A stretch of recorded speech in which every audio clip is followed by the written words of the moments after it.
Are you stuck in your chaotic modern world? Living your day-to-day life without the power of awareness and self-control? Truly, a joyful and meaningful life cannot be achieved when you are on autopilot. I understand, and we can help you get in control again and help you experience tangible freedom by guiding you to a Live Awakened life. This is Jose Reynoso, and you're listening to the Live Awakened podcast, where we nurture your mind, body, and spirit, helping you evolve and transform to your best version, from your inner being to your outer physical form. Live Awakened podcast is here to promote and develop happy, productive, and successful humans here in the present moment. May the force be with you.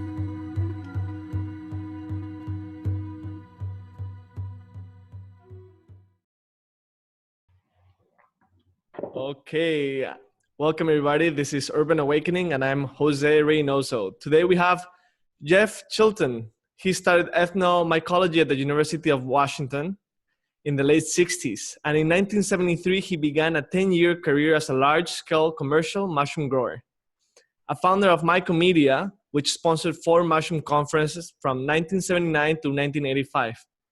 Jeff is the co-author of The Mushroom Cultivator, published in 1983. And in 1989, Jeff established Nammex, the first company to supply medical mushrooms extracts to the nutritional supplement industry. In 1997, he organized the first organic certification workshop for mushroom production in China. And that's just the summary of a long and extensive resume that you have and background. Welcome. Thank you very much for joining us today. And are you located in Canada? That's right? Yeah, I'm up in British Columbia, actually. I live on Vancouver Island, a very little small community that's right seaside. And Jose, thank you so much for having me on today. I really appreciate it. It's great. Yeah, it's so nice to be chatting with you while you're in BC, because I call BC home, even though right now I'm in Spain. Every time they ask me where do you call home, I say, if anywhere, it'll be Vancouver Island. That's where I have my heart. Yeah, absolutely right. So sometimes when I have such interesting characters as yourself, I always have this question. If you meet somebody that doesn't know you and they ask like, so who are you? How do you introduce yourself? Well, you know what? Normally people like to ask you, well, what do you do? And I tell them, well, I'm in the mushroom business.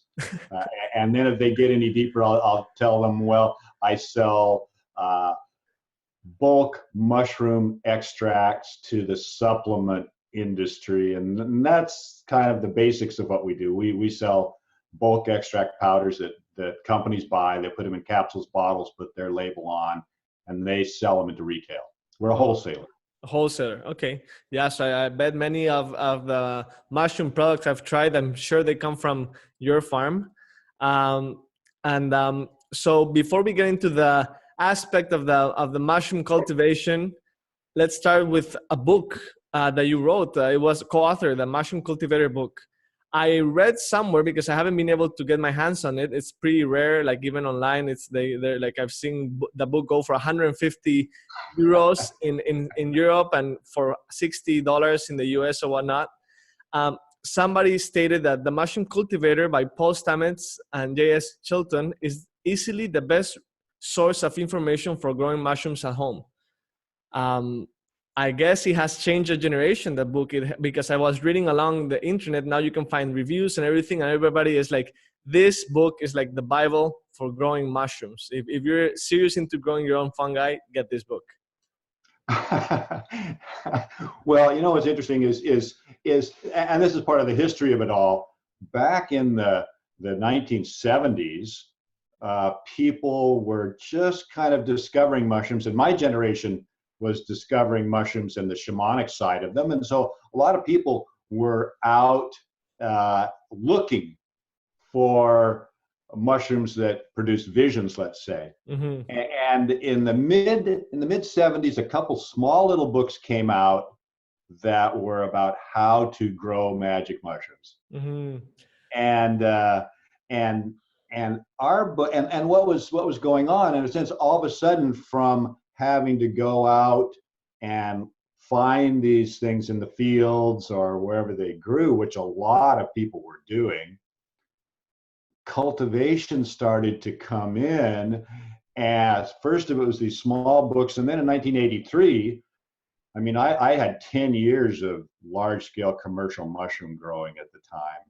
So that book was designed not just for growing edible mushrooms, which it was, but all those same techniques could be used for growing, let's just say, entheogenic mushrooms. Mm-hmm. And so it became quite a popular book, and people moved into cultivation. And, you know, man, Jose, today there are millions of pounds of those types of mushrooms being produced in the world today. So that's one of the things that gave the book its staying power, and also it sort of opened up that whole aspect of, oh man, we can actually grow these things. Mm-hmm.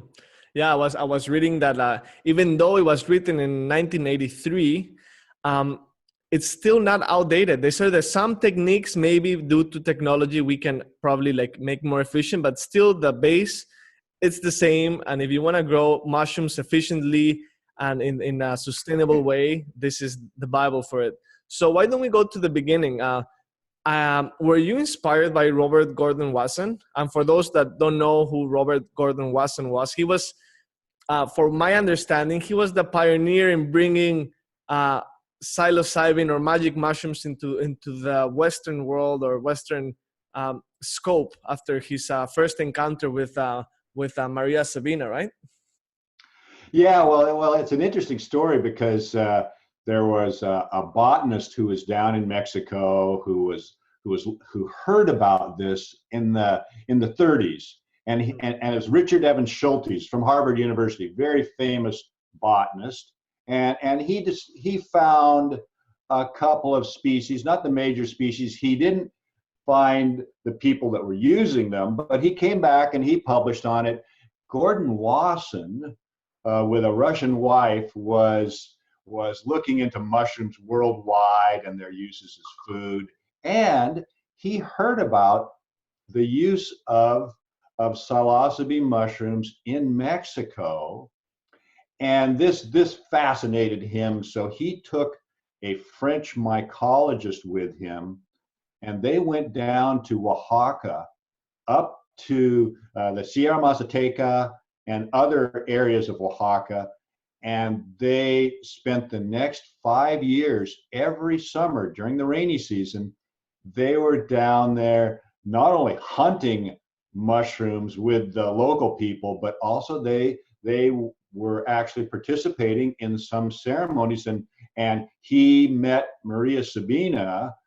And then here's the amazing thing, is that at the time that this discovery was made, because think about it for a minute, nobody in the world knew that this was still going on, that there were still people in the world, a culture that was using psilocybin mushrooms in healing practices. Nobody had any idea that this was happening. Mm-hmm. Wow. He published an article on this in a mainstream American magazine called Life Magazine.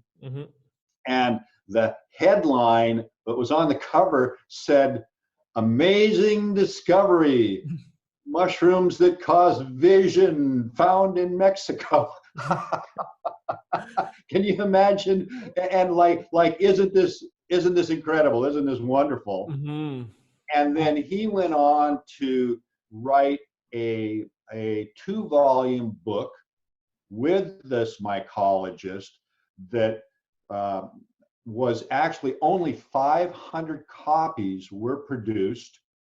The set cost $1,000 or so, and the only place you could find it was in rare book rooms. And so when I found out about this, I also found out that a copy of this was in the rare book room of the University of Washington library.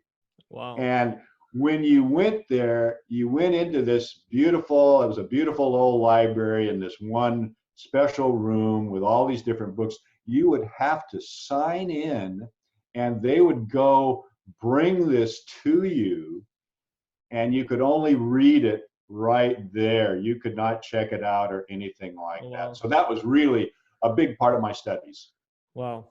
So, and like when I first heard that he wrote that article on Live magazine or newspaper, I was like pretty, like my mind was trying to make sense of it, you know, because I guess back then there was no negative perspective associated with psilocybin mushrooms or visionary mushrooms, right? And I think nowadays it will be completely different. But back then there was no harm, at least known to us. So that's why it was such a great discovery. That's why there was no filter for him to publish that article, right? Yes, well, and think about this for a second. You know, in that early 19th century and even 18th century, classical scholars were trying to figure out what were considered some of the important, I don't know whether I say problems, but important issues of history. And one of those histories was, for example, what was the Soma that was used in India? Because nobody really knew. So people who studied this and classical Western scholars were very interested. And so this was part of what became part of Wasson's whole study and discovery. He later, 10 years later, after his work in Mexico, started looking at the whole Soma issue and decided through a lot of serious work that it was another mushroom, Amanita muscaria. Now, having discovered that and wrote a book on it, he wrote a book on it, Soma, Divine Mushroom of Immortality, because that's what he was talking about with this Soma. It took you to another world.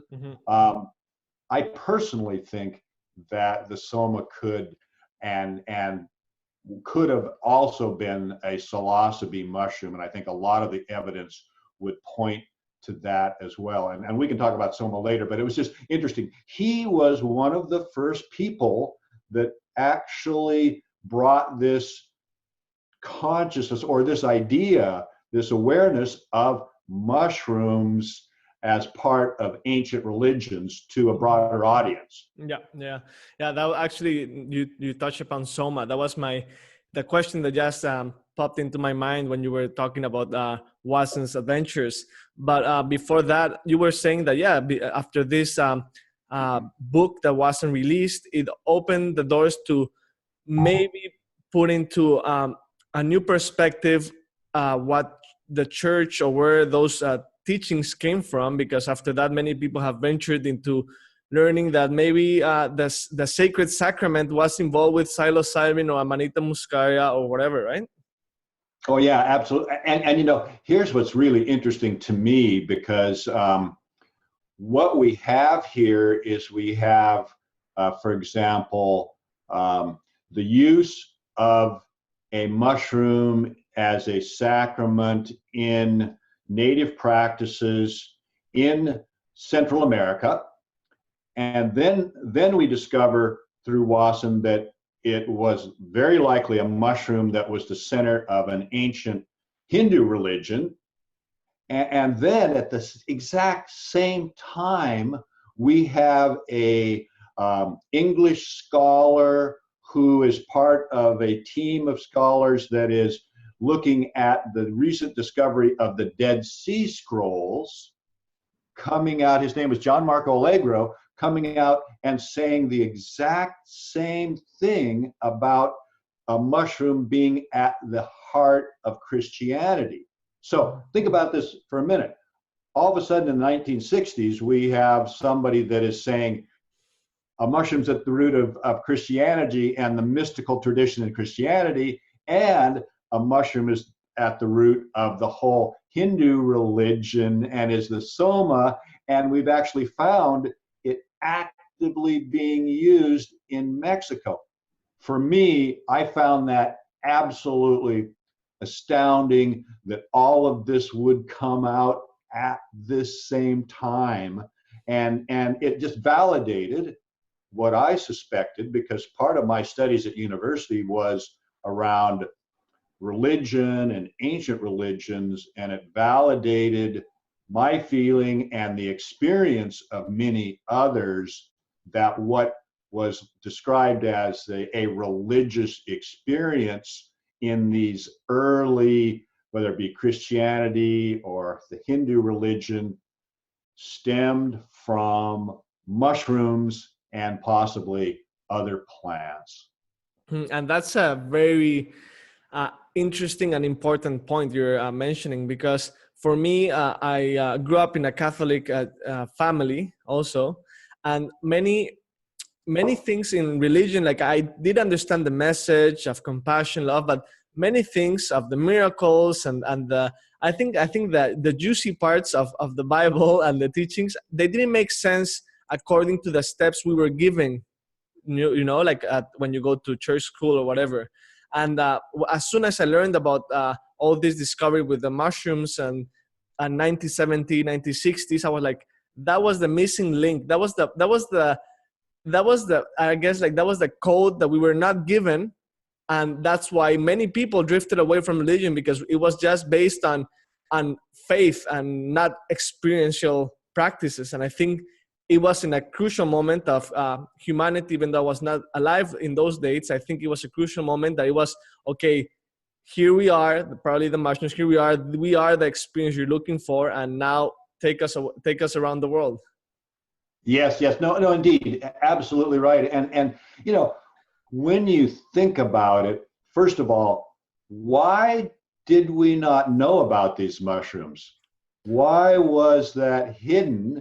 And then what you have to do is you have to go back to the fact that religion and the state have throughout history been suppressing this type of knowledge and have been actively persecuting people utilizing mushrooms or other plants, just like when they did all the Inquisition and the witch hunts that they did in Europe and the United States, where those were geared towards healers, women for the most part, who were the curanderas of the time. They were the healers of the time.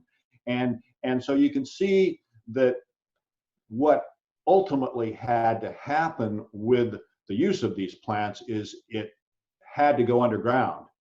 And so in a sense, the underground has been there forever, because it's the state and the churches that are constantly trying to control us and control what we do and what we think. And so they completely they wrote the mushroom and these other substances, plants, out of the church teachings. And so what we were left with is we were left with rituals and ideas that didn't make sense. Mm-hmm. Because what was really the main part and the point of it all was utilization of the mushrooms or the plants, and even the stories that they told.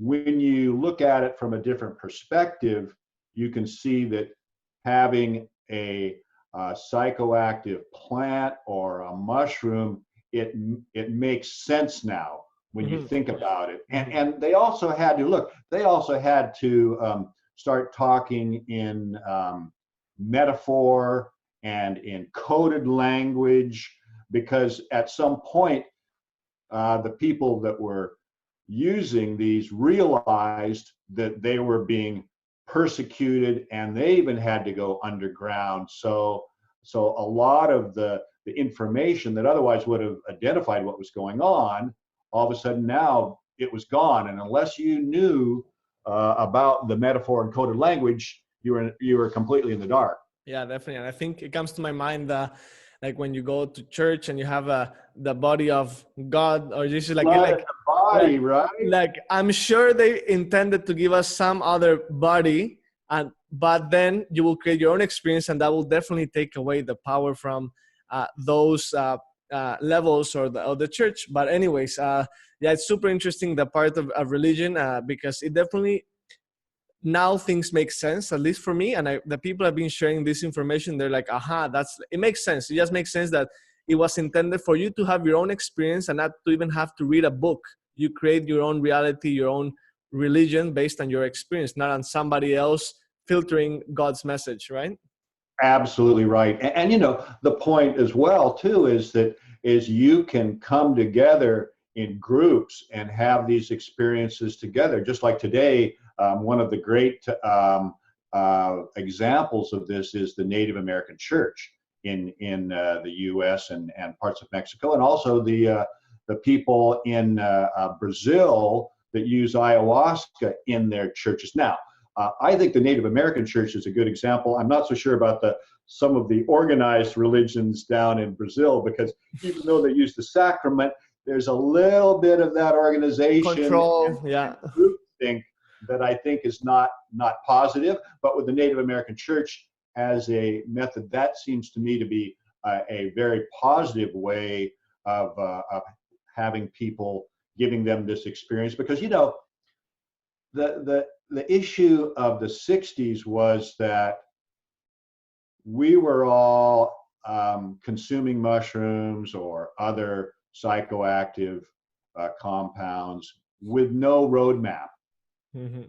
There was nothing out there that told us how to use these. Like context. So we were really flying blind. Mm-hmm. And that was an issue. And the other side of that is that when they criminalized it in 1965, well, what that meant is that you had to do it in secret. You had to always be aware of the fact that you could be arrested. People were arrested and put in jail. I mean, you know, talking about Mexico back, you know, when this was all happening and when people got this information about the fact of magic mushrooms in the mountains of Mexico, a flood of people descended on Huautla looking for the mushrooms, including young people in Mexico as well. Yep. And the next thing you know, you have all of these young people wandering around the Sierra Mazateca, very high, and local people going, what is going on? I think even Maria Sabina said that she regretted sharing her little angels because it brought so much pain and let's say like chaos to her town and to the land, I guess, in some sort of way. Well, you know, the other issue there, Jose, is that all of a sudden, when you have people coming in there, a market builds up where now local people are going, hey, I can go harvest these and now I can sell them, and so it becomes commodified, and this is something that can it always happens, right? Like just like ayahuasca now in Iquitos, they say that it's like going to a Carrefour and getting ayahuasca. You know, they're selling you by the liter, by the kilo, and there's like pseudo shamans or whatever. So it's I think that's once we taint nature and medicine with our own belief systems that we carry to those lands, I guess, of monetizing. Well, you know what, and this is where for me, I felt that, and listen, I was in Huautla, but after the fact, because you know what happened down there is that once all of this really started to build up in 1967 or 68, the Mexican government went in and they put in roadblocks. Oh wow! All the roads going into Huautla, they had the army stationed there, so that anybody going in and out, they would not let you in if you're you know, let's just say a long-haired young person wanting to go to Huautla. And not only that, they went in with the army and they swept through the whole area, rounded up everybody, and if you were an American, they deported you if you were Mexican, they just booted you out of there, and then they basically sealed it off, and that was in place for probably the next 15 years, where they had it sealed off. Now, when I went up in there, I went up there in 1972. I had an amigo that I knew, a Mazatecan man whose sister was actually a curandera, and I snuck in and went up there to visit and to check it out at a time when really, I had to sneak by the soldados that were there, and had to go in there, and it was, and then the funny thing is that I went back there in 2002 and had a beautiful experience with a woman called Doña Julieta, who was a curandera, and there was literally only one gringo in town. Yeah. Wow. And there's maybe like 3 or 4 Mexican hippies. Mm-hmm. And not only that, now in Huautla, they have a yearly mushroom festival in July. And Maria Sabina is now a major positive figure. Well, not just in Mexico, but in Huautla now. And she's a big part of this whole town, and they're very proud of her. And part of it too is merchandising. Merchandise, yeah. They probably have, Maria Sabina dolls and stuff like that. Oh yeah, T-shirts, everything. Yeah, I know, and there's books written about her. And but let me just say this: it's calm. There's not all of these people coming in from all over. They have this wonderful festival. There's probably more locals and people from the surrounding area, but they embrace the mushrooms up there, and that's a beautiful thing.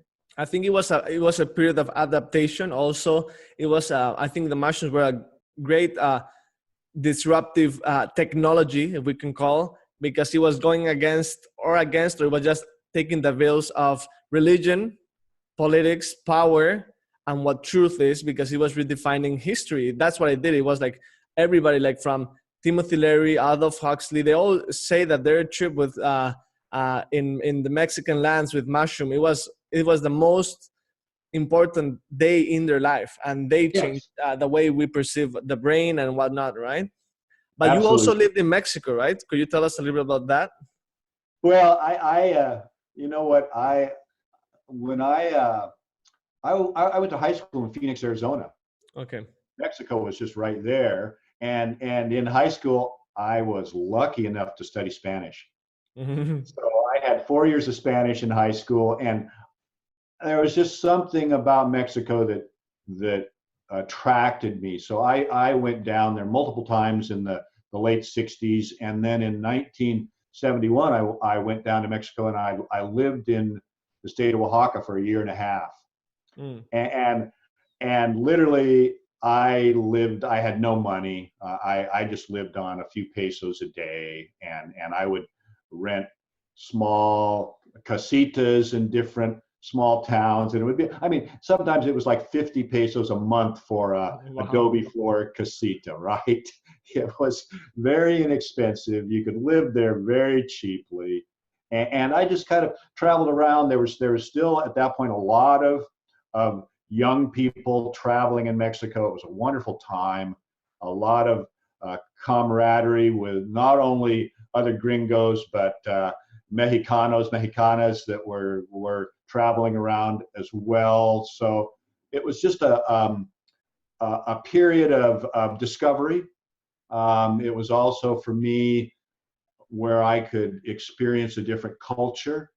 And look, I love Mexico. I just think the cultures in Mexico, the fact that they have so many native cultures that are still intact. And at that point in time, they were very intact still. Today, it's getting a little bit, different today, certainly. But back then, let me tell you, I hitchhiked everywhere I went. I hitchhiked. Sometimes I'd take a bus, but I was doing hitchhiking everywhere. And people who picked me up, they, where it was a long trip, they'd stop and buy me lunch, or they'd buy me dinner, or they're, at some point they'd, oh, we got to stop here and stay, come on in, you can sleep here tonight, whatever. I mean, it was just like, Oh, wow. people were so friendly. I think we still have that people, which is like 90%, but then you have that 10% of chances of going into the wrong car and meeting and getting invited to the wrong party, I guess. Yeah, no, that's right. That's right. And you know what? I feel so bad about Mexico because it's been under the influence of the United States for so long, and they've supported all of these governments like the PRI that have been just a one-party rule in Mexico for all those years. And the fact that now down there, I just feel like with all of the cartels and all the rest of this stuff, it's really unsafe in so many ways. And I feel so bad for the Mexican people over that because they deserve better.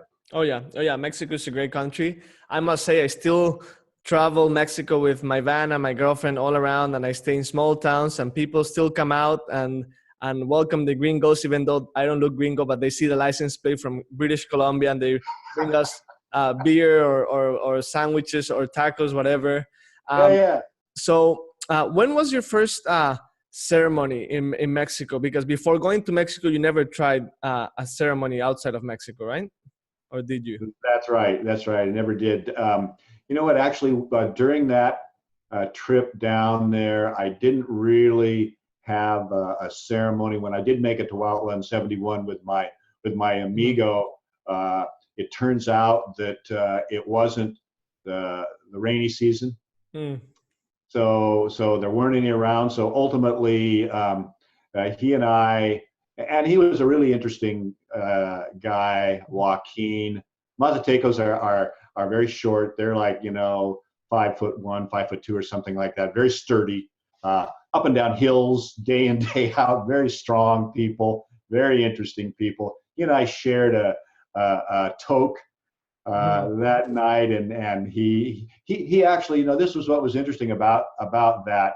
Even though I didn't have an experience with the hongos that trip, when we had that toke and we started talking in his small little shack, literally a shack on the side of the mountain, and I discovered at that point in time that, how we all want to go to foreign lands to seek ourselves to some degree. And I realized at that point in time that I didn't really have to be in Mexico to find that.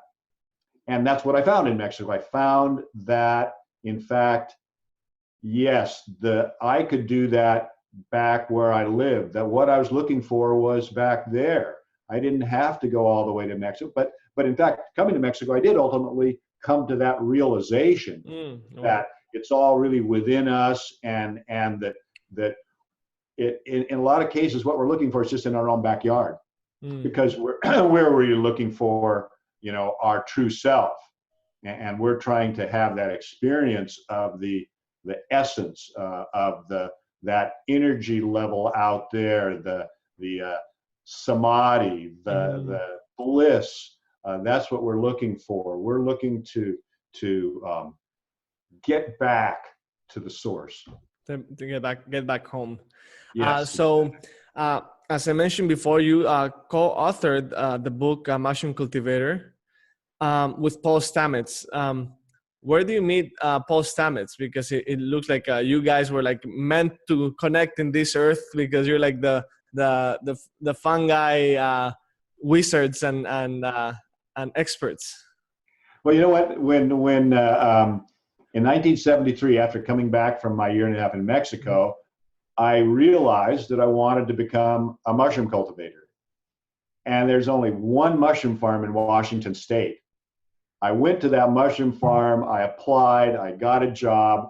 I was on that farm for the next 10 years. And that was in Olympia, Washington.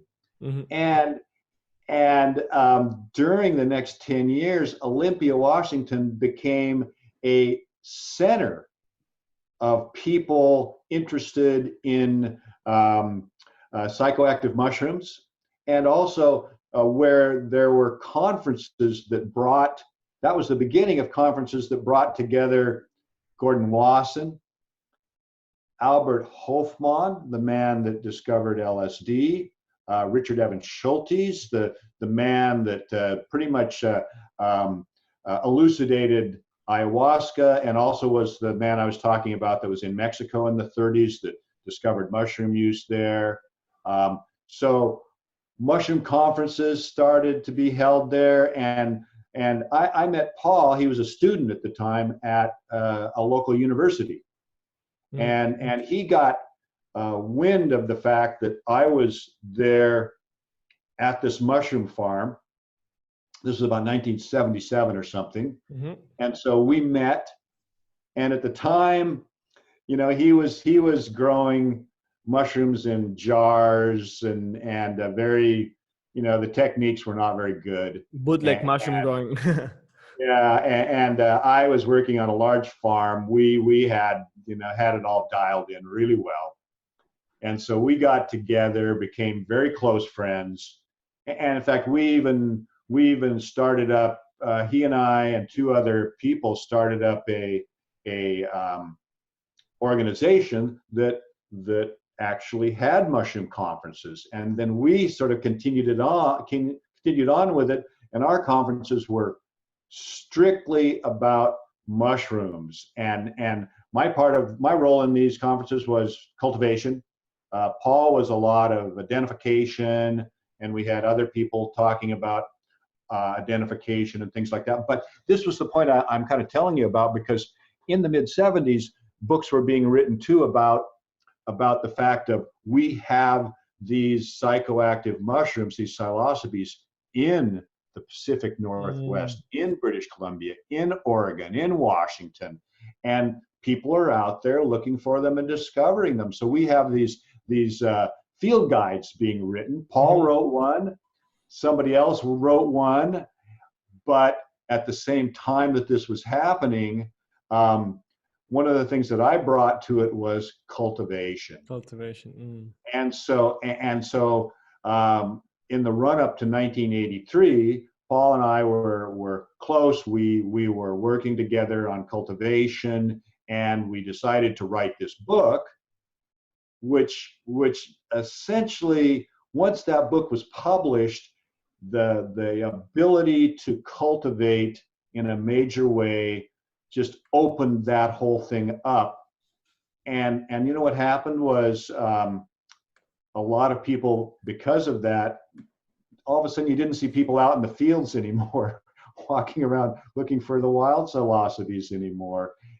That kind of fell away a little bit, and people started cultivating, and all of a sudden the mushrooms were available in a much more major way.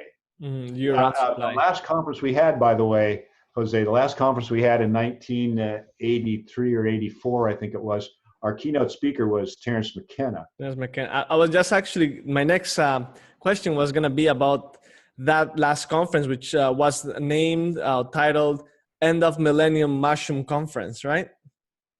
I don't remember that myself, but we had it at a place called Brighton Bush Hot Springs. Okay. You know, the first time I heard about that conference, and I didn't connect the dots that it was actually you who started this. It was at How to Change Your Mind book by Michael Pollan, which he's interviewing Paul Stamets, and he tells Michael about this mushroom gatherings conference that were happening in the Pacific Northwest, and that everybody was dressed up in costumes of their favorite fungi, because it was all fungi mushrooms. And you know, when you read a book, you kind of like start imagining what it would look like. I was like, oh man, that could be hilarious. But today I found you can find everything now online. I found a whole file of pictures of various characters dressed up as their favorite mushrooms, Amanita muscaria, and many others that I probably don't even know. But it looks amazing, and and it looks really fun. And the interesting thing is that you were gathering the top psychedelic pioneers or advocates of the US and probably the world in one place. You had Ken Kisley and his boss Further, you had Sasha Shulgin, Paul Stamets, of course, Dr. Andrew Weil. It was an amazing gathering. So what was the feeling there when you had all these like-minded people talking about mushrooms? Well, listen, it was a very exciting time, because this was information again that had kind of been hidden and obscured for hundreds and hundreds of years, and all of a sudden it was being dragged out into the open. And whether it was researchers or just the general public, more and more people were getting involved. And to have these people there as resources. And, you know, the interesting part about it was that when you had these top people there, like whether it be Andrew Weil or Richard Evans Schultes, some of these people, they're right there. If you want to go talk to them, you can go talk to them. You know, it's not like they're in a position where, okay, they come, they give a speech, they're gone. Nothing like that. They're there. It was a 3-day affair. And this one that we had at Brighton Bush, this was the last one for our group called Mycomedia. And at that one, where the costumes came in was that one was held right around Halloween, because that's still the heart of the rainy season in Oregon. And I remember that very first conference at the Brighton Bush Hot Springs, which was our final one. I remember at one point there was a conga line of people dancing, mm-hmm. and a couple of the costumes were the Alice in Wonderland caterpillar. and you know, an Alice in Wonderland figure, and you know, it was so amazing to see this caterpillar out there, and it's kind of like leading this conga line of people dancing. But it was just, these conferences were fantastic ways, and you get all these people together, and there are a lot of new ideas and new connections, and so that's really what came out of this. And the interesting part about it was that Olympia, Washington was kind of a focal point during that late 70s, early 80s, and that's where Paul is headquartered. And I moved up to British Columbia in 1983 after we published the book, and I came up here, and I because you know what, the fact of the matter is I needed to get away from the U.S. I felt it was, you know, that was Ronald Reagan, and I felt it was not the right place for me to be, whereas Canada looked a lot better. And I had friends up here and a really nice community that I moved to. So I moved up to BC, and then in 1989 I started my business, Nammex, selling basically medicinal mushroom extracts. Okay, so 1989 you started Nammex, and this takes us to the next chapter. You were already like an expert at cultivation, and then you had this idea of creating cultivation, or like or partnering up with or creating your own cultivation facilities in China, and getting them to cultivate these mushrooms for the Western world that much needed this, because mushrooms are food, mushrooms are medicine. So for some of the audience or listeners that don't know, what kind of mushrooms do you start growing at the beginning, and why can they be food and medicine? Well, you know, during this whole period, the 70s and 80s, I'm reading so much about mushrooms and mushroom growing, and I come across the whole body of work about medicinal mushrooms. Now, to be clear, I consider probably the top medicinal mushroom to be Psylocibin, but that's another story. These mushrooms were used in Asia for thousands of years in traditional Chinese medicine. And there's actually a book out there that's written that has 270 species that it names as having medicinal properties. But the way I looked at it was, okay, what are the ones that still have scientific research behind them? And there were about 12 that had a solid body of scientific research. One of the main ones was reishi. And reishi is a polypore. It's woody. You can't eat it, but it's beautiful. Mm-hmm. It's got this perfect kind of ram's horn type cap. It is bright red, especially when you shine it up.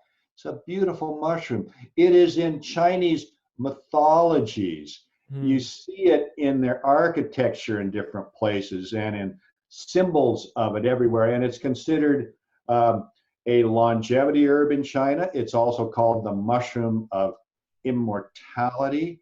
So reishi is a mushroom that really stood out, was very interesting, and there was a lot of work around it. And then I discovered the work with some of the other mushrooms as well, shiitake, maitake, cordyceps. So in 1989, I went to China for the first time, went to an international conference there, a mushroom conference, international mushroom conference. And throughout the whole 90s, I traveled in China extensively, research facilities, farms, factories, conferences.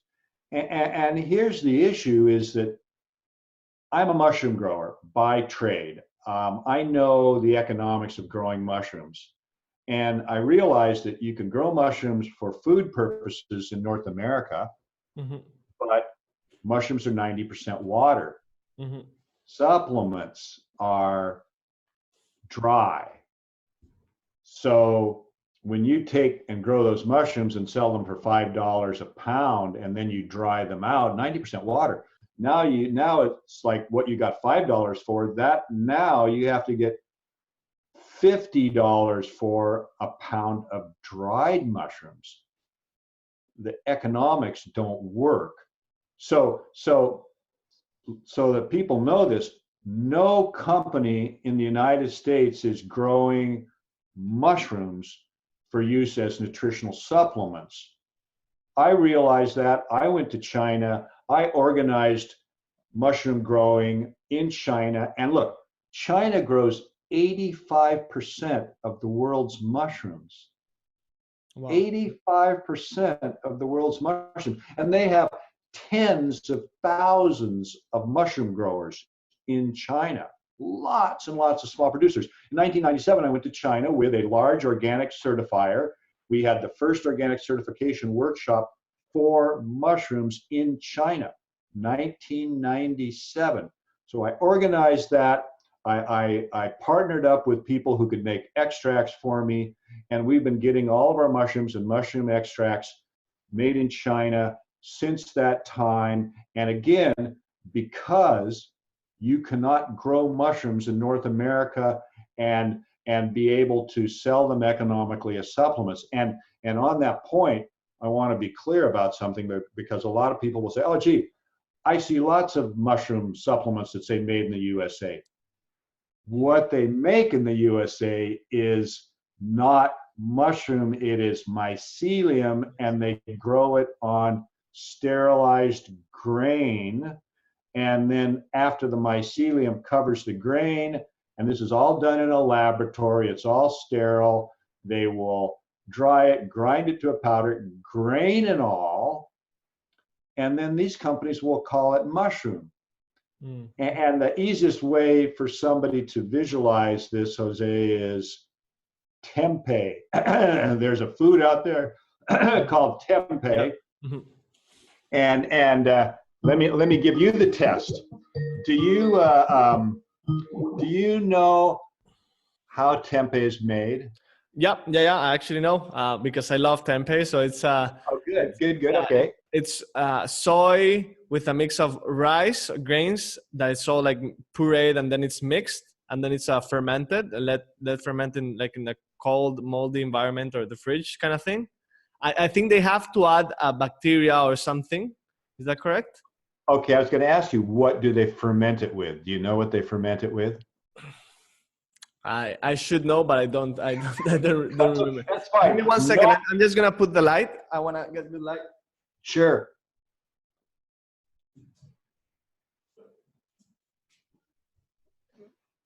nobody, It's getting dark here, and yeah, yeah. nobody has actually answered that question. But what the way it's made is they cook soybeans. Hmm. Okay, so they cook a grain, soybeans, and then they put a fungus on it. Hmm. And that Oh yeah, fungus, it's from the isn't it from the water? Like in Bali, they say this is from the fungi that is present in water. That's why Western tempeh will never be as beneficial as Balinese tempeh because the water is too clean. That's what they claim. well, you know what? Actually, they add the fungal spores Yeah. Hmm. because it's a fungus that does not produce a mushroom. It's called an imperfect fungus, and they put the spores, they mix Okay. the spores on it, and it's a very fast growing fungus. So what you're eating with tempeh is actual fungal mycelium. Hmm. So that is cooked soybeans with mycelium on it. So Hmm. that white stuff on the tempeh is mycelium.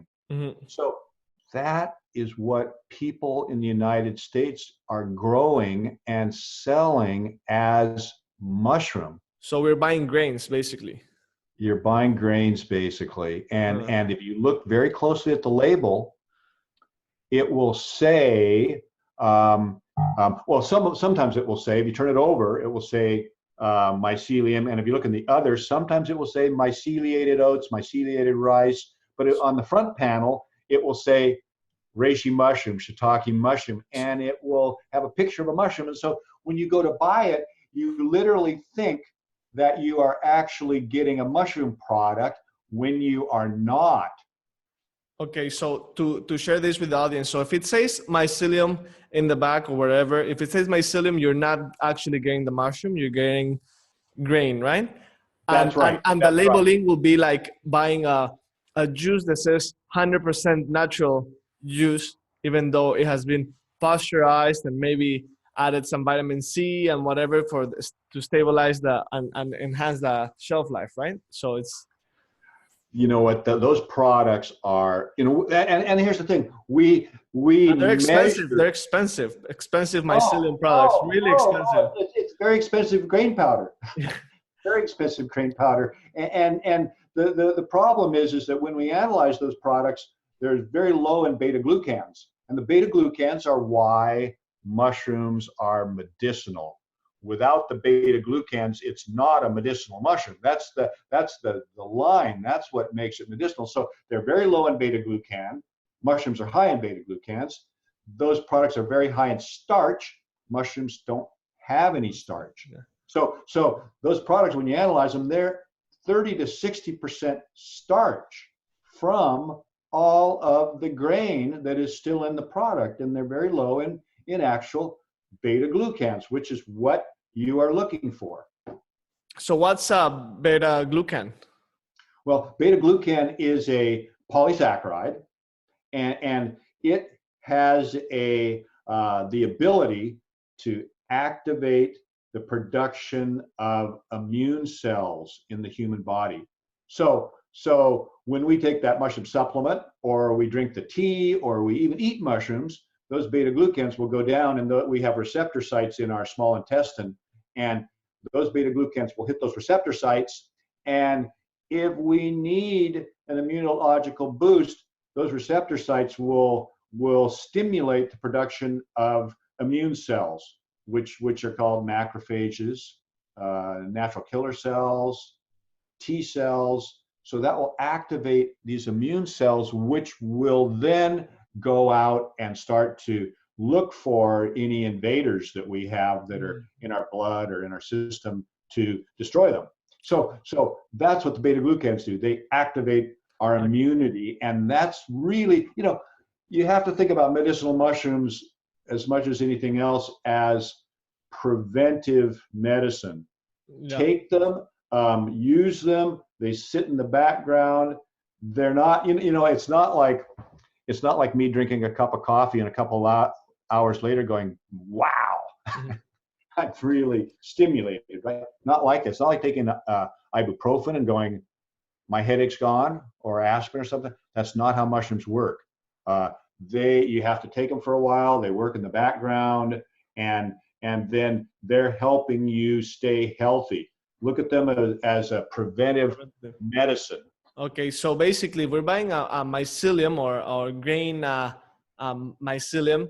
We're buying mushrooms, or not even. There's the mycelium that doesn't have the actual property, the beta glucan that activates the immune cells, which uh, that's the whole purpose of mushrooms from my perspective. Because as you said, you don't take them when you're sick. Many friends tell me like, "What are you doing with all these bags of powders, adding them to your smoothie? Like you're pretty healthy. Why do you need more?" I'm like, well, I travel a lot. I'm in environments and I work with people. I tend to fuel up extra tanks of energy and nutrients and information, let's say. So when the time comes, hopefully never comes, I'm prepared for that. And that's the beauty of medicinal mushrooms, because they have this intelligence that prepares your body and strengthens your body for whenever it's needed.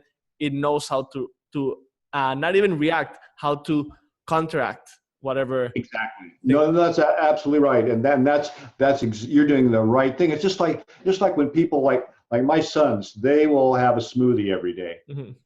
and they'll put in this, they'll put in that. That's what we're sort of calling taking charge of our own health, and that's the whole idea of a nutritional supplement or a vitamin. We want to just make sure that we're getting enough vitamin B or A or D, vitamin D. So we go, okay, first of all, we want to get this from our food. Food and nutrition is the basis for our health. But as a precaution, we will supplement too. And with the supplements and with a good diet, that's what's going to keep us healthy. I mean, there's other things involved in human health. Yeah.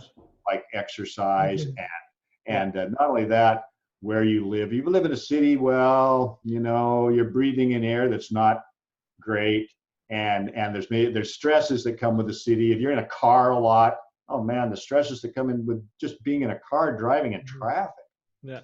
So yes, this is part of it. And we want food to be our medicine, right? And that's why I'm always saying eat mushrooms. Make mushrooms part of your diet. There's some fabulous mushrooms, edible mushrooms, shiitake. Do you eat shiitake at all? Like I'm plant-based. I don't eat any animal flesh, and shiitake for me that's my meat. I make tacos with it, with the stems, and I make broth. And in that broth, I will probably add some medicinal mushrooms also. I've learned, as you were saying, to make my food my medicine, and it can still taste really, really good, actually even better. But you're actually enhancing your body. But just before I forget, you were like, I don't consider mushroom supplements, even though they're sold many times as supplements, because they're not supplementing anything. They're like what you were saying at the beginning. They actually are enhancing and giving your body instructions to how to work, or awakening that nature intelligence that it has within, right? Because they're not supplements. You're not taking vitamin C that once you stop, it's out. You're holding reserves, and you're instructing and teaching your body how to react in case of.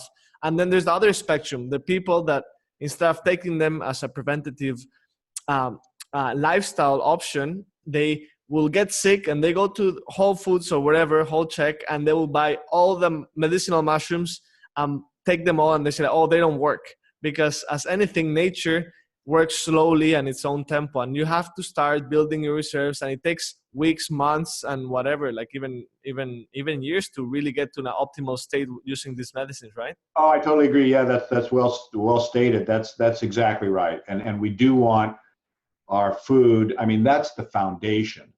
That is really the foundation. And if you're out there, person is out there eating all of those processed foods, you are not doing yourself a favor. You are not helping yourself at all. You're doing a lot of damage to your body. So what are the different stages or fungal stages? Because as I've I would say I'm pretty new with the mushroom world, even though I've been like 5 years diving deep and interviewing different people. I know Ron T. Garden, and he also grows mushrooms in China. And I saw he had in his office a massive Reishi, and I was like, wow, this is God's greatest gift. But then I see that they also sell reishi spores to intake. So what should we be looking for, and what are the different benefits of the different fungal stages? Well, first of all, for people who don't know, mushrooms do not produce seeds. They produce spores. That's how they reproduce. The spore in nature is in the soil. It's on wood. When conditions are right, the spore will germinate into a very fine filament called a hypha. When multiple spores germinate and those hypha come together, they'll form a network, and that network is called mycelium. The mycelium is the body of the fungus. We would call it the vegetative body, and its role in nature is to decompose. So it is out there, it's repurposing all of that organic matter ultimately into humus for plants and trees to utilize. Mm-hmm. So it's a recycler. That's what it's doing. So this mycelial body is out there, and it's also building up reserves of energy so that when conditions are right, and here in the Pacific Northwest, that means it's fall, mm-hmm. The temperature goes down, it starts to rain, it gets very wet and moist, a mushroom will come up from that mycelium, which has the energy to produce it. The mushroom comes up, and as it matures, it opens up. The gills underneath produce the spores, which they come out, and away they go, and we've completed this life cycle. So in terms of actual, what we would call plant parts of this mushroom, we have a spore, we have mycelium, and we have the mushroom itself. Now, so each one of those has been utilized for medicinal purposes. Mycelium, in some parts of the world, like China, they grow mycelium in very large tanks, and they get pure mycelium, which has medicinal properties. Not as good as a mushroom. Mushroom produces many more complex compounds than mycelium does. Mycelium on its own. So sometimes these companies, they're selling mycelium, they'll say, oh, gee, there's lots of research on mycelium. It's got these. Well, there is, but they don't have all that starch in it. That's not, that's the problem with your products. Spores now, and Jose, the coolest thing in the world that I've seen is in China now, they collect the reishi spores. Oh, wow. And they do that. Think about it, as the mushroom is standing up and as the cap is open, they will put a shroud around it, paper, kind of a stiff paper around it, so the spores cannot escape. And they put a bag at the bottom of where the stem is right in the center, and a plastic bag. The spores fall down into this bag, and so they collect the spores.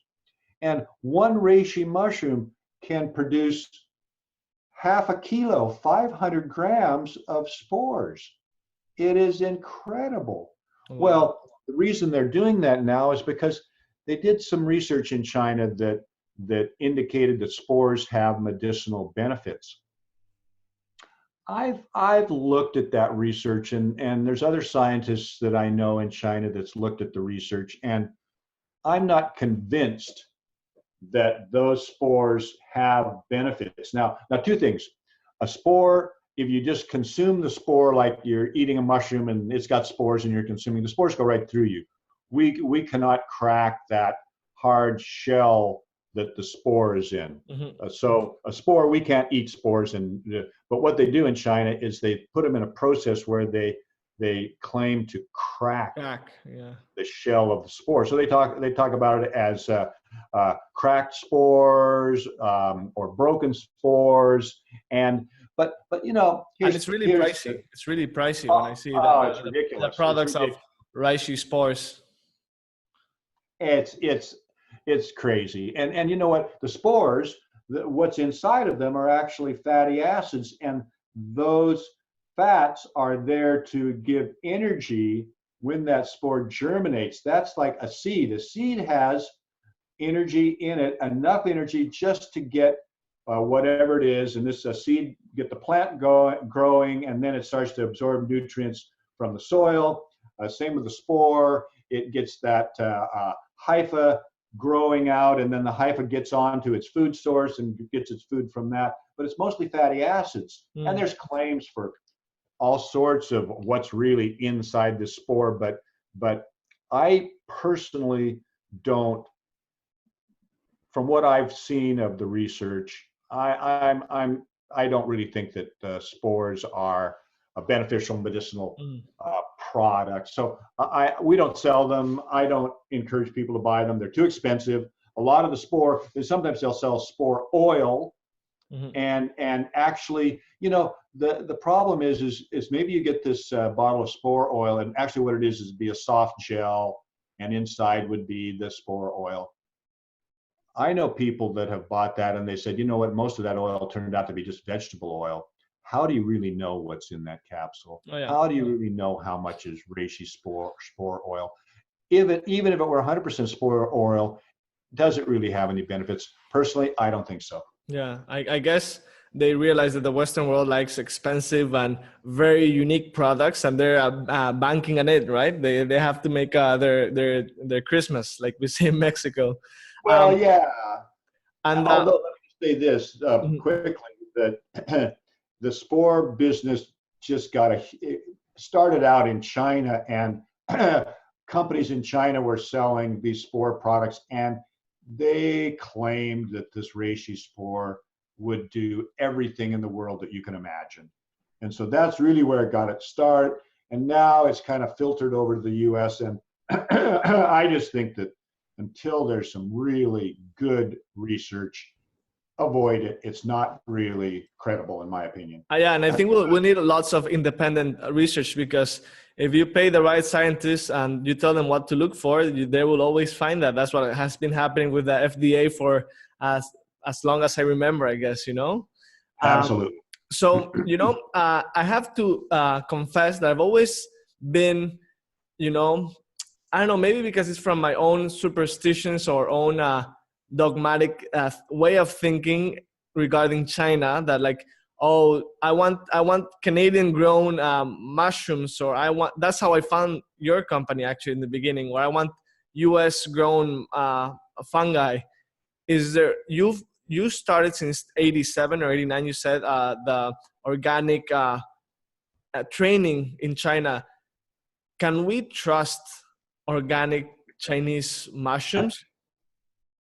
Well, you know what? The fact is that ultimately it's a matter of testing, and we test. First of all, the organic certification in China is not Chinese certifiers; it's German certifiers.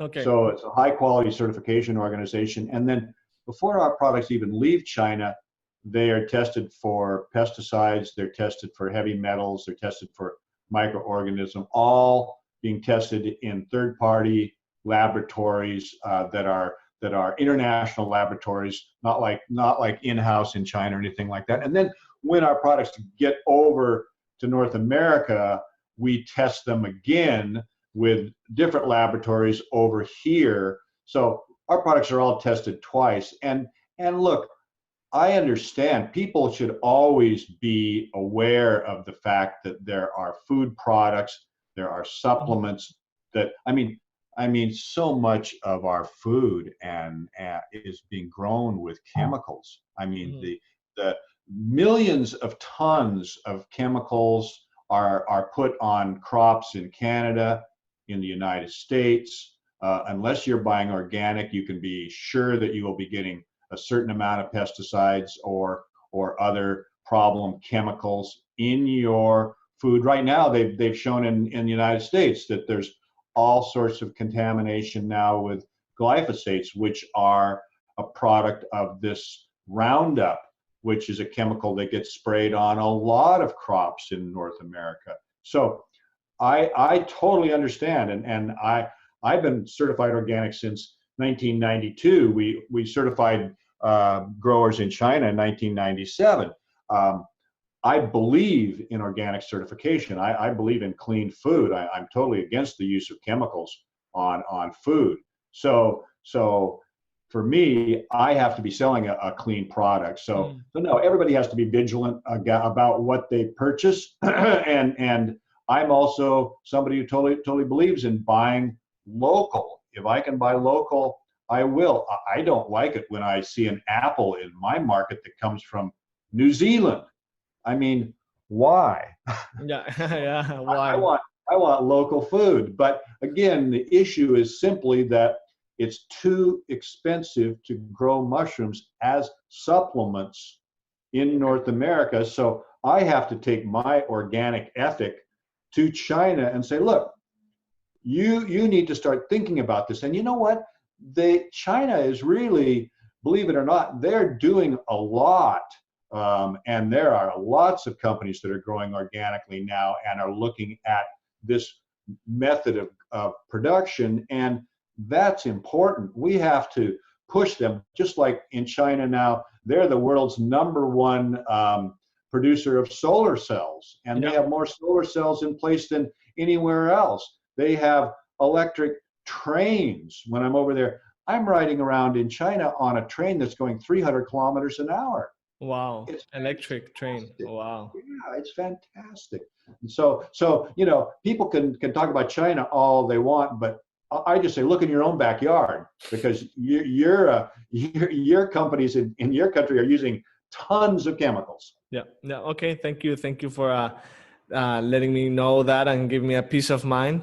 So I started using mushrooms because my own curiosity of enhancing my performance, and I love studying books and learning about any kind of spiritual or high performance techniques and whatnot. I love doing sport, and I also host retreats where I need a lot of energy during those days because I become the father of X amount of people for a number of days, and I need a lot of energy and peace of mind that after that I'm not gonna have my immune system jeopardized.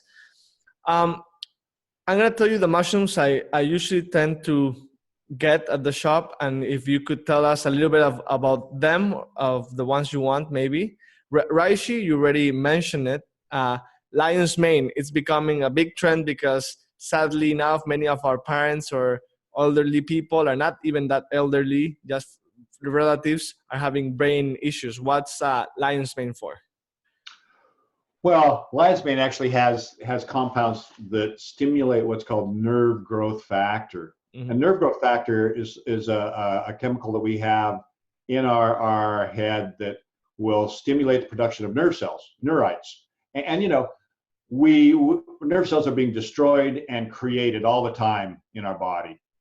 But as we get older, I think the destruction gets a little bit faster than the reproduction of those neurites. And so ultimately we start to have memory issues and cognitive issues, and people get dementia, Alzheimer's, things like that.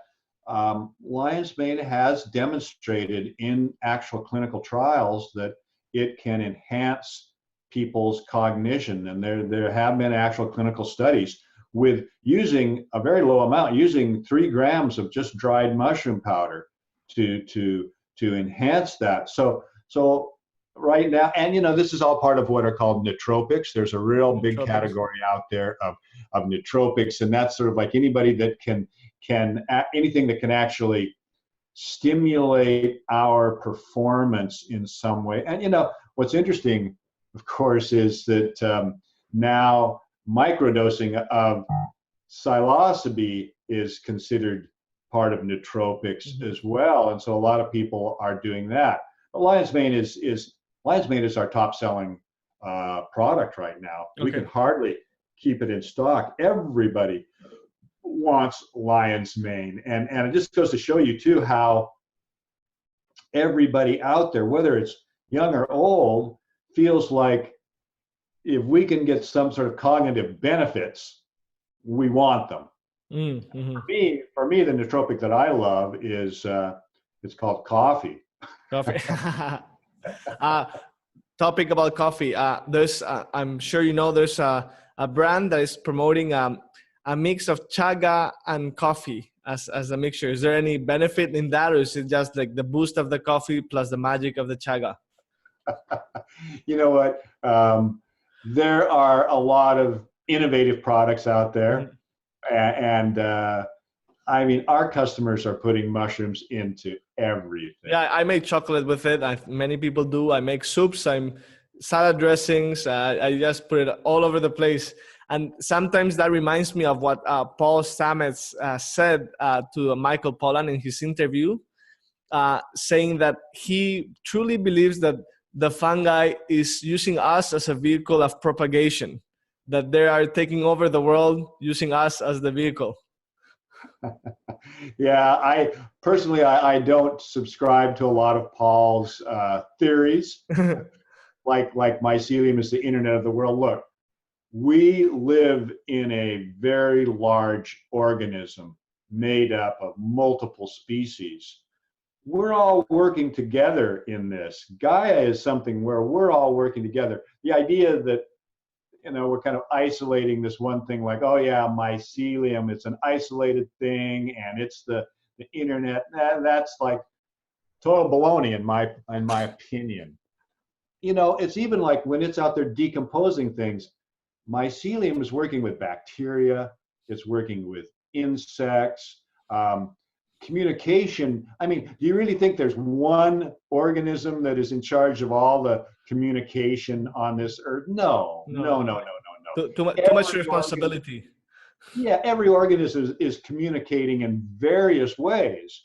We don't necessarily see that, but, you know, and that's one of the things that I feel like when I am mushroomed, I experience that directly. I can see, I can visualize, I can feel the fact that there's this connection with us on levels that we don't understand, don't necessarily see in our normal state of consciousness, but we're all connected and there's communication going back and forth all the time between organisms, and it's not the mycelial internet that Paul wants to visualize. That's just to me, it's such a juvenile idea.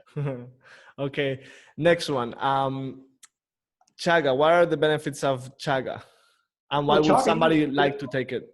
You know, Jose, chaga is something that is been used traditionally for stomach ailments. Okay. That's really where chaga comes in. So if somebody has stomach issues like irritable bowel syndrome or Crohn's disease or something like that, man, try chaga. See if that helps you. It's been used for ulcers, stomach ulcers, things like that. Try chaga.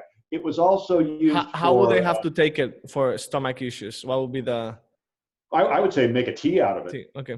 Yeah, and you know what? The great thing about chaga is you can buy wild crafted chaga chunks out there, and I you know, rather than buying a product that, I mean you can also buy a chaga powder. That's cool too. But you know, an encapsulated chaga product, you know, get yourself the chaga chunks, make your own tea from it. I like the chaga chunks. The powder, throw it into your smoothie. You know, if you got on the internet too, man, I mean, what is it? They say chaga is the king of mushrooms and things like that. It's not the king of mushrooms. Chaga is a good medicinal mushroom. It's got its place, but it's not a panacea. It doesn't do everything. It's just one of many different mushrooms that can provide you some benefits. But please don't look at it as a panacea, which is what a lot of these internet sites want to say about it. I mean, there's so much hype out there on the internet, especially when people are trying to sell products. Yeah. It's like, cut through the hype. Don't believe. Be skeptical. Be skeptical. Well, that's why I wanted to have you in the podcast, because you're like, you come from lots of knowledge from many years of testing and probing and telling us that spores right now, you wouldn't bet on it. Difference between wild crafted chaga from Vancouver Island to chaga from Siberia? Well, you know what?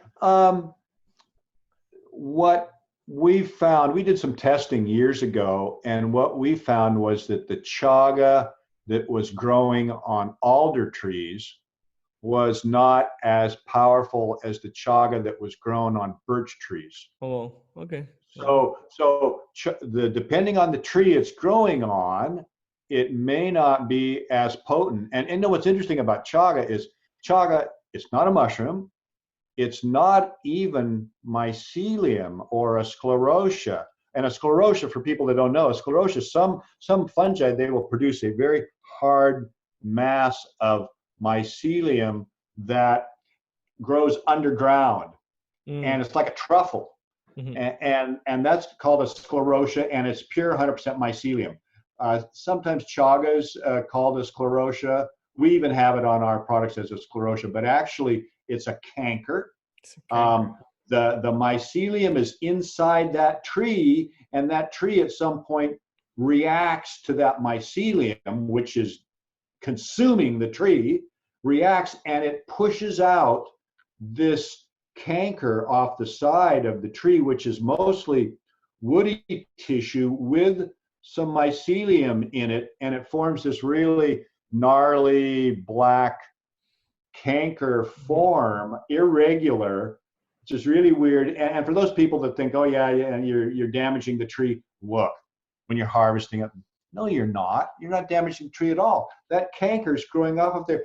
This tree is diseased.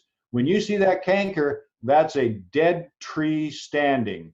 It is not healthy. It is permeated with this mycelium, which will ultimately kill that tree. When you take that chaga off, it's no different than really removing a wart. But the fact is that tree is already gone. Dead.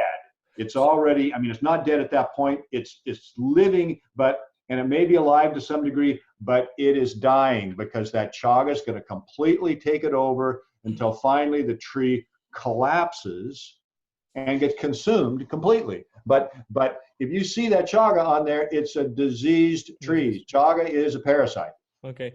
It also has some anti-cancer properties, or that's something that we're still debating? Well, traditionally, chaga has been used as a folk remedy for cancer. Okay.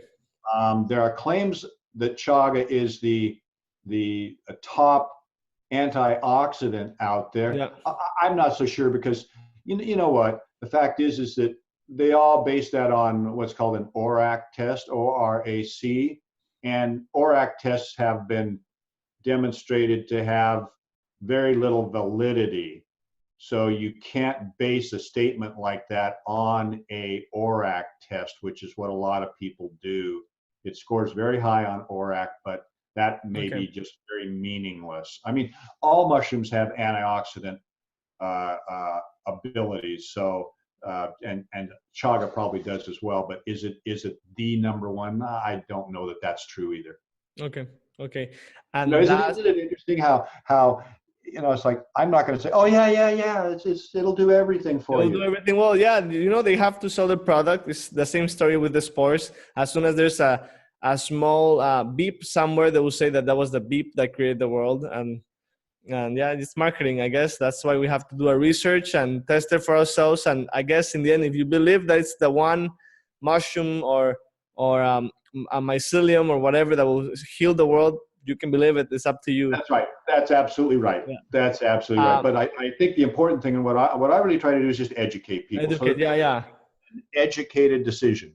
Yeah. I guess that's the best thing. And what about Cordyceps? Because when I was contacting you, you mentioned that Cordyceps 45 it's too hard to grow compared to what's the other one? Cordyceps. Well, there's Cordyceps sinensis, which you can't grow, and then there's Cordyceps militaris. Militaris, yeah. Which is what we grow, and growing mushrooms is not easy. And here it is. All of this time, nobody's been able to grow Cordyceps until just recently, and now for the first time ever, we're growing tons of Cordyceps. So Cordyceps is so rare that it reached a point a few years ago where they were selling it for $20,000 a dried kilogram. Oh, wow. 20,000. You know what?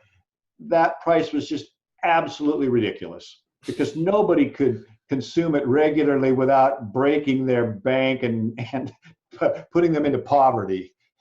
Simply wouldn't happen, So the fact that we can now cultivate it is very important. And Cordyceps militaris has been used traditionally, just like Cordyceps sinensis, which is the wildcrafted caterpillar fungus. And so for people who don't know, Cordyceps tradition, basically when you harvest it, it grows off a caterpillar. And the caterpillar with the wild Cordyceps is part of that medicine. So when you are consuming the traditional Cordyceps sinensis, you are actually consuming that caterpillar too. But what's interesting is the caterpillar hibernates over the winter. It's got spores on it. The spores then will germinate. They will consume the caterpillar. So the caterpillar never wakes up. And then in the summer, this little blade of grass like Cordyceps grows off the caterpillar. And so when people are out there wildcrafting for it, they're on their hands and knees. When they see this little tiny thing, which looks like a blade of grass, they then go and they dig around it and they pull out the caterpillar, and that's part of what they're looking for, the caterpillar and with this little fungus growing on it. So the actual name for it in China is winter worm summer grass. Winter worm summer grass. Winter worm summer grass. Very descriptive. And the caterpillar is still looks like a caterpillar, but you know what? The funny thing is that the total insides of the caterpillar has been consumed. Wow.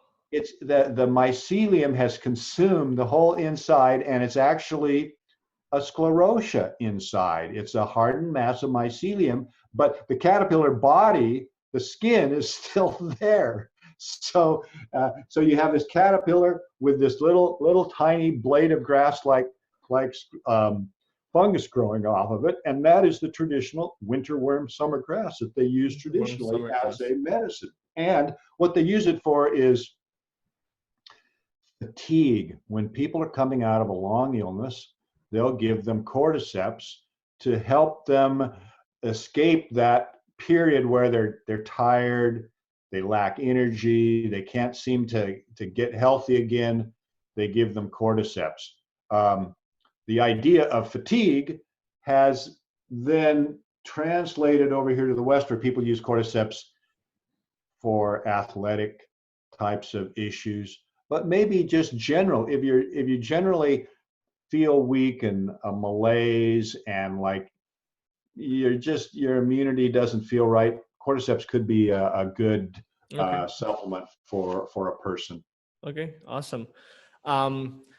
So if you had to recommend a combo of 2 mushrooms for, let's say, like young entrepreneurs or somebody that's like about to start a venture and they know they need a boost because probably they live in the city, hopefully not, but they live in the city. What 2 mushrooms would you recommend? I'd recommend, I think, well, I mean, let me have 3. Let's say 3. Okay, 3 is better than 2. Yeah. I would say Reishi, Cordyceps, and lion's mane. Okay, Reishi, Cordyceps, and lion's mane. Okay. And lion's mane. I think those would be the top 3 that I would recommend to somebody. I mean, lion's mane is really trending right now because of the nootropics thing. So yeah, go ahead and use lion's mane. That could give you a boost. What's interesting is that it's not the only one that will stimulate nerve growth factor. Reishi's shown those same abilities. And then Cordyceps, you'll have that underlying anti-fatigue energy thing. So those 3, I think, would be a very good combination. Is maitake also good for the brain? I think so, right? I would have to look. I don't remember specifically that maitake is there. Maitake is one of those that has great immunological activity, real strong anti-cancer benefits. I mean, maitake is really solid in that area. So definitely. But the thing about it is that maitake is available, like in Vancouver. You can buy maitake in the markets. Fresh, there. yeah. And you can buy shiitake. So people should be eating maitake and shiitake daily. I mean, you know what? I have mushrooms at least every second day as a meal. So you mean fresh mushrooms? Fresh mushrooms. Okay. Okay. Absolutely. And you know what? When I sit down and put them in a meal, I'm cooking up. I could eat a half a pound. Oh yeah, easy, yeah. You know, and I also like the agaricus, and you can get organic agaricus now. Agaricus to me is a delicious mushroom as well. I mean, I still like that. I grew that mushroom for 10 years. I grew millions of pounds of it. I know it very well. Yeah, one of I my mean, what? one of my What do you? favorite things to do is in fall, if I'm in North America, I usually do a road trip down the Pacific coast from Vancouver. Cool. Up in all the farmers market from Vancouver, obviously, to Portland. That's when it starts changing. It's amazing the colors of the mushrooms of all these mushroom growers or foragers. You can see yellow maitake, purple. I don't know. It's just so beautiful to see the wide array of mushrooms that you can incorporate into your food as a daily supplement, Absolutely. and it's You so know, and tasty. that, well, yeah, and that is the where you can get these different species of mushrooms, because there's a lot of smaller growers that are in those farmer market. There's a couple of bigger growers that are growing. You know, in the United States, there's bigger growers that will grow shiitake, and some bigger growers will maitake and a few others. But in those small little markets, there's always some local person that's growing mushrooms and bringing it to the local market. Mm, cool. Thank you very much. Amazing information. And I'll definitely add some links of your website, because in your website, you have so much information regarding these mushrooms and many, many more. Yeah. Before, I wanted to mention this when you were talking about the conference you used to host. And I was like, it's a pity that I was not alive back then, because I would have loved partaking in the costume and everything. Is there any chance of you hosting something like this, like a remember conference, bringing all the glories from those times and seeing where we at in the mushroom experience? You know, no, actually not, and it's too bad. I agree, but you know what? Actually, let me say this: there are a couple of mushroom conferences in the U.S. that are like that. One of them is called the Telluride Telluride. Festival, Okay. that they have in the summer every year in Telluride, Colorado, and a couple of things they do. They have people in costumes, and they have a parade through this little town of all the people that attend this conference, and people are dressed up in all of these different costumes. So the Telluride Festival for sure. Okay. And I think you might check too, people could check on Brighton Bush Hot Springs. You know, after our final conference, the one where we had Terrence McKenna, and we stopped doing the conference, they started doing conferences, and they started doing it on a yearly basis, and it was always around Halloween. It was kind of a Halloween conference, mushroom conference. They may still be doing it there too, but I know for a fact that Telluride is doing these every year, and it's in August, I think. August. Can you share why you stopped doing those mushroom conference? Oh my! Well, for one, you know, I moved to British Columbia, and our group that was doing them kind of dissolved. Mm-hmm. Paul may even have done a couple, carried on and done a couple. I don't really remember. But the thing is, you know, at that point, I moved to British Columbia, establishing my business there. I have a young family. I have two sons. They were young. They were born in the early 80s. So I just was busy with so many other things, and building the business there and establishing my new life there was the focus of my life at that time. Okay, beautiful. Well, we got the pictures, and I'll put a link to the pictures. Maybe I'll send you even the link. I'm sure you're gonna have a good laugh watching all these pictures. So there's a group of you guys with drums and djembes and everything. It looks like a wonderful celebration. One last question. Knowing what you know now, and I definitely asked this question to many guests. Knowing what you know now, giving your experience and what you've lived through these years, what would you tell yourself, let's say, 30 years ago? 30 years ago? I guess what I would say is What advice would you give yourself? Yeah. I would say have confidence in yourself and your environment. Stay tuned in to the natural world.